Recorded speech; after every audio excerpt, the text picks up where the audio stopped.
Okay, we're taking a look at Mark Herman's Rebel Fury, published by GMT in 2023. I've had my copy only for a few weeks now, and I really like this volume.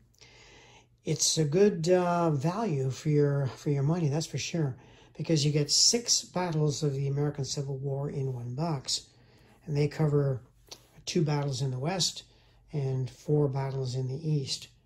That translates to 3 battles in 1863, 2 in 1864, and 1 in 1862. So in this one volume, you've got the Civil War very well covered.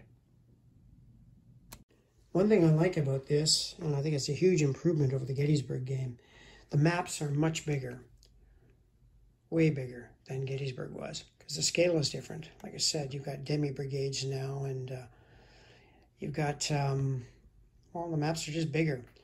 Now, off in the corner there is Fredericksburg. Fredericksburg is one of the smaller battles in the game. It's virtually a solitaire game. You can play it 2 players, but Fredericksburg is inherently imbalanced historically, so it's a good introductory game if you want to learn just the combat system. But as you can see, you don't use a lot of the map on this one. This same map is used for Chancellorsville, and we'll get to that in a moment.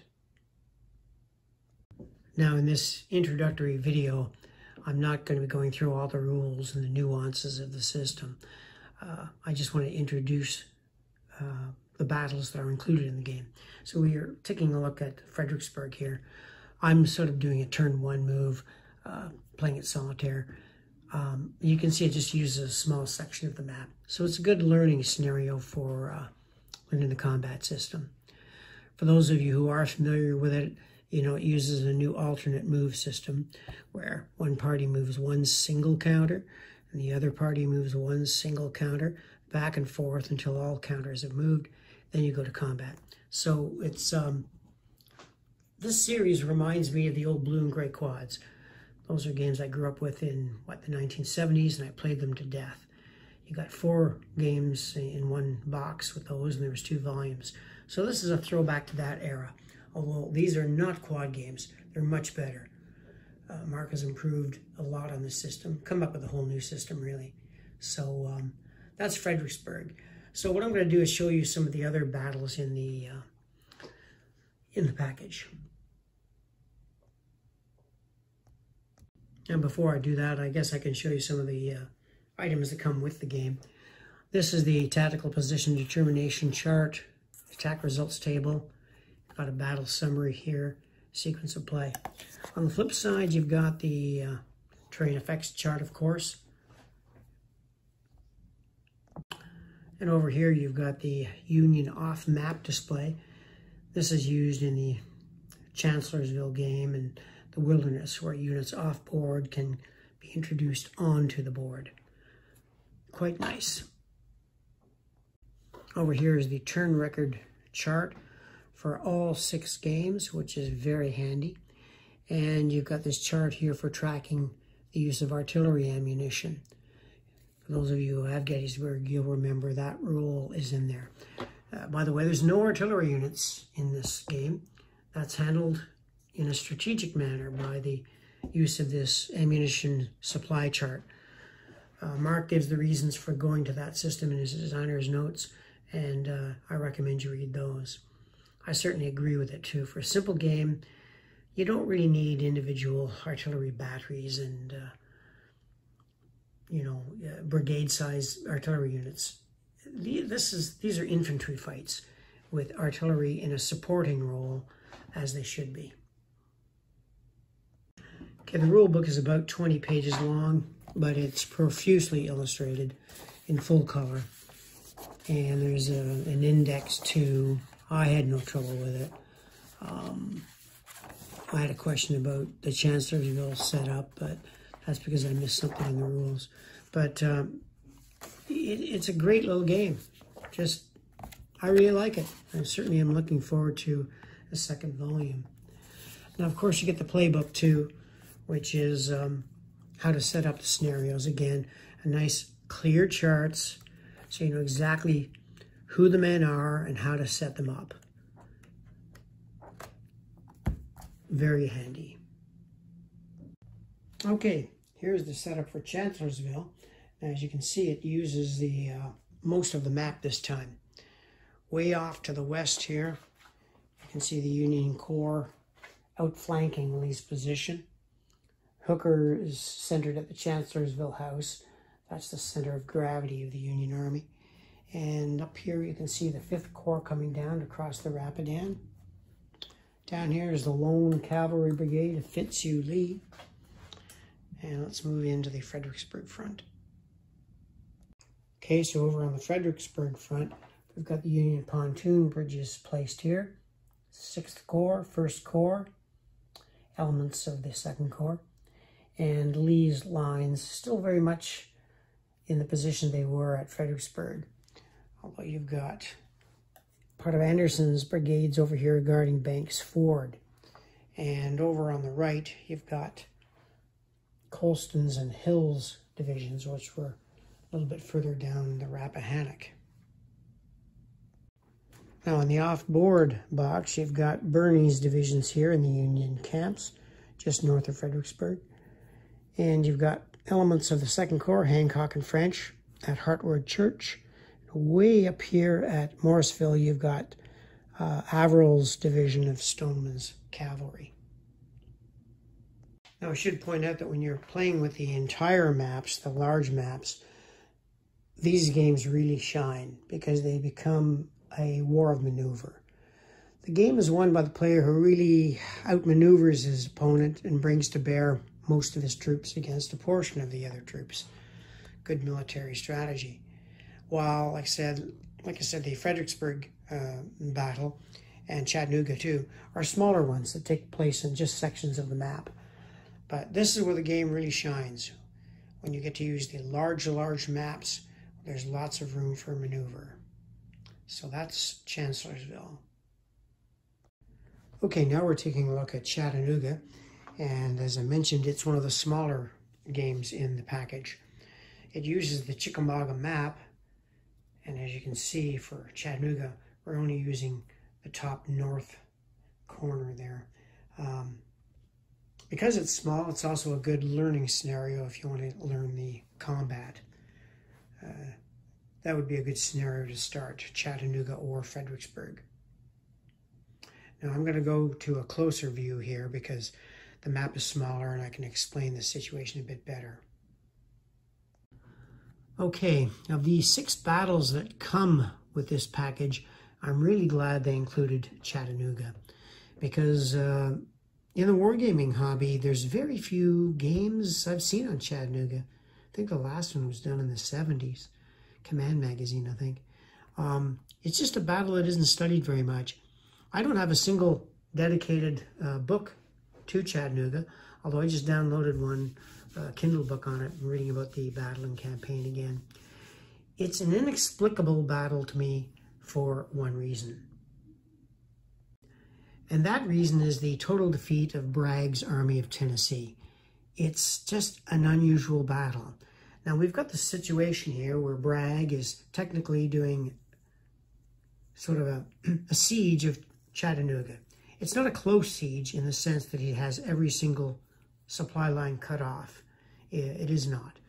The Union was able to open up this, what they call the Cracker Line here across the Tennessee.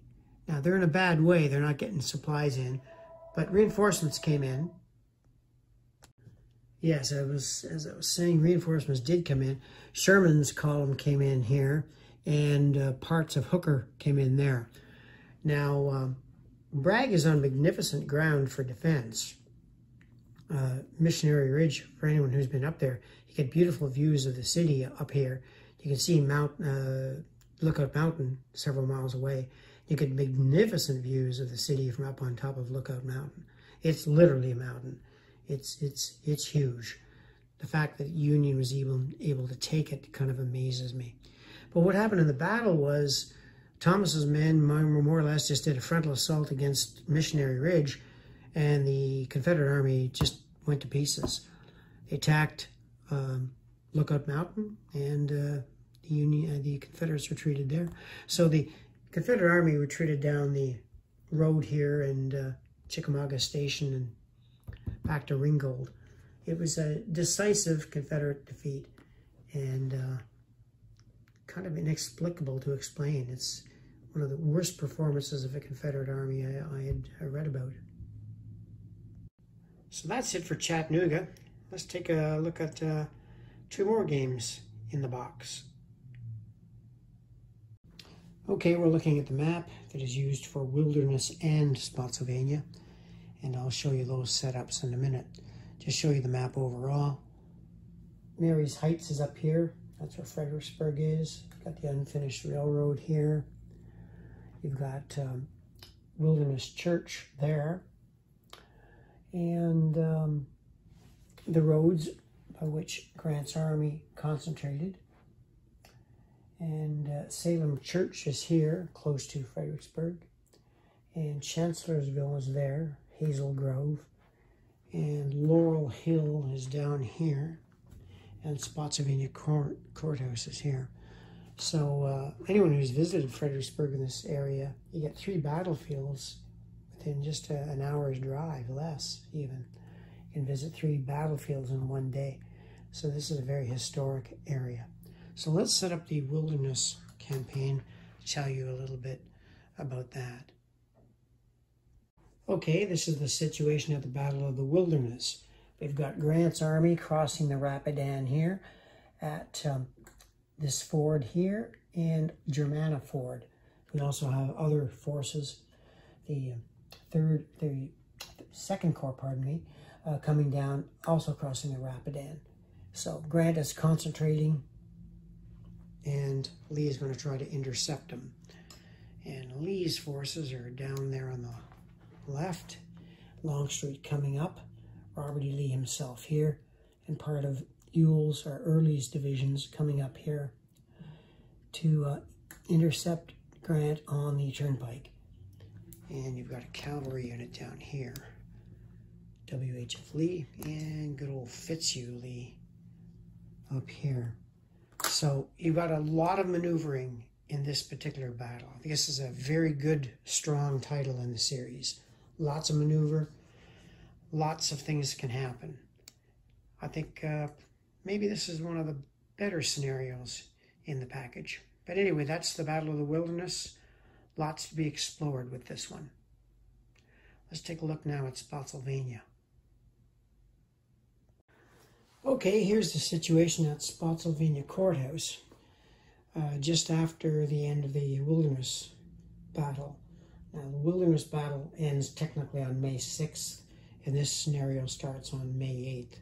So you can see the Confederate positions here, and of course the Union positions.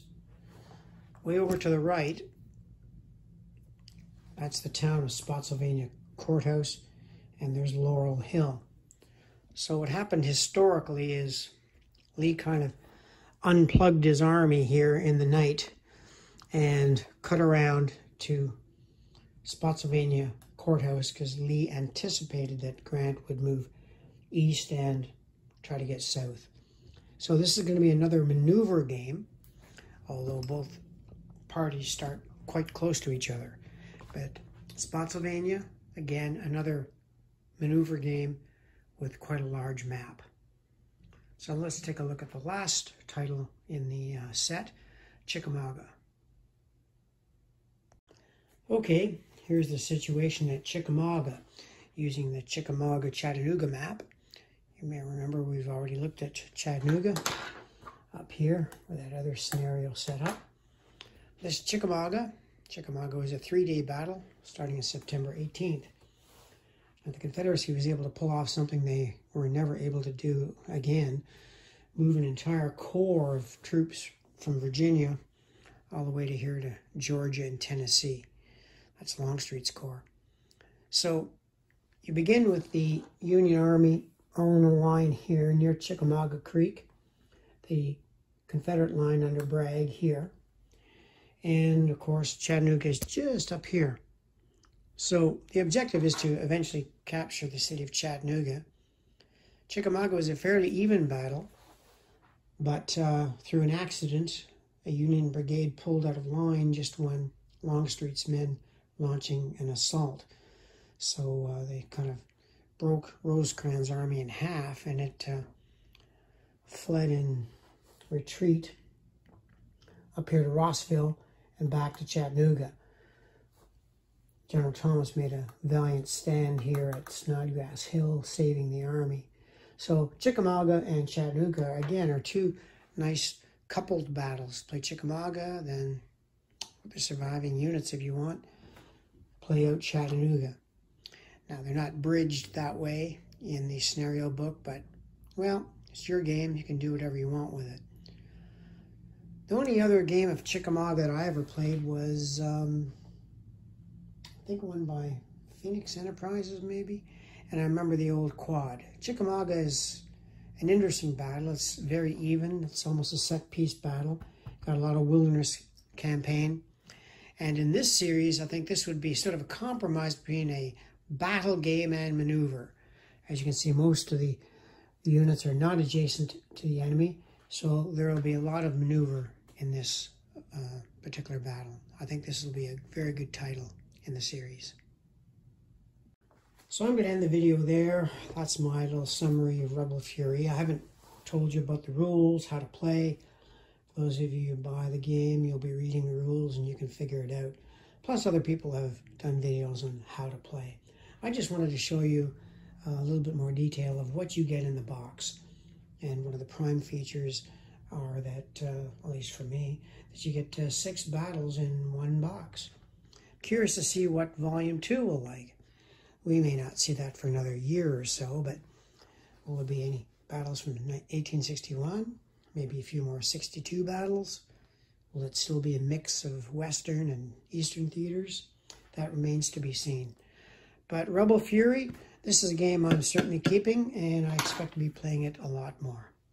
Thank you for watching.